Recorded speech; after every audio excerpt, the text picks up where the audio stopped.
In a charming village situated between rolling hills and lush landscapes, a Buddhist monk arrived with his group of pupils. The villagers were quite intrigued and excited by the arrival of spiritual seekers and gathered to welcome them. Among the villagers was a young woman named Sarika, whose beauty was surpassed only by the pain evident in her eyes. Despite the atmosphere of celebration, her expressions revealed that she was deeply unhappy. She hesitated at first, but after most of the villagers had left, she finally mustered the courage to approach the honorable monk.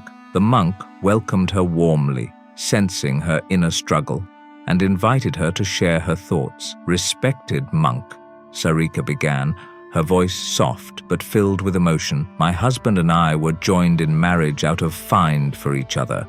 However, the warmth we once shared seems to have faded completely, replaced by discontent and conflicts.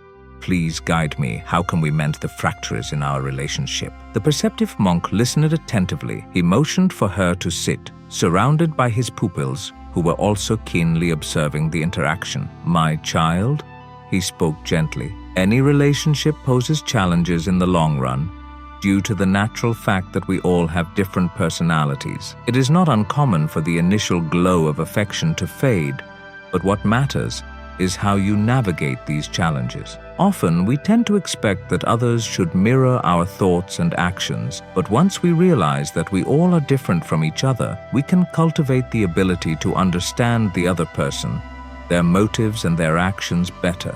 Sarika nodded in understanding, and the monk continued with a smile. "Buddha teaches his disciples to treat their companions with bodily kindness. It's not just the grand gestures that matter, but you should pay attention to the little acts that create happiness and show how much you care. Help with chores, support their ambitions, or simply be there when your partner needs you.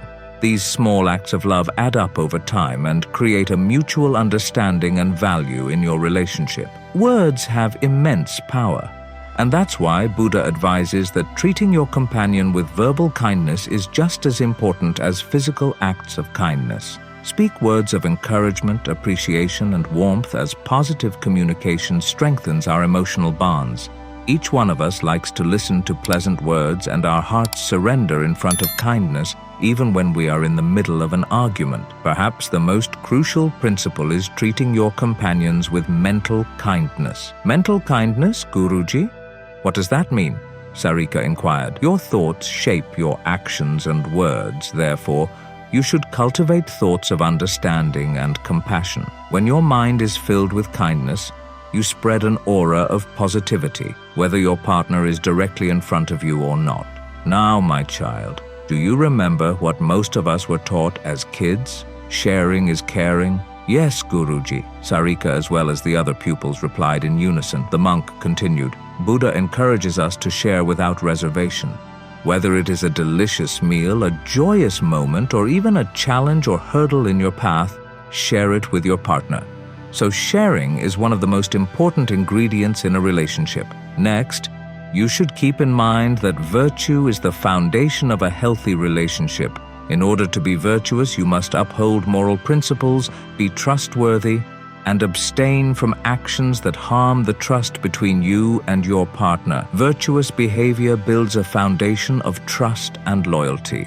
And finally, you have to have a common goal that you are both striving to achieve. Whether it's in a romantic partnership, a friendship, or a family, working towards a shared dream brings peace and unity.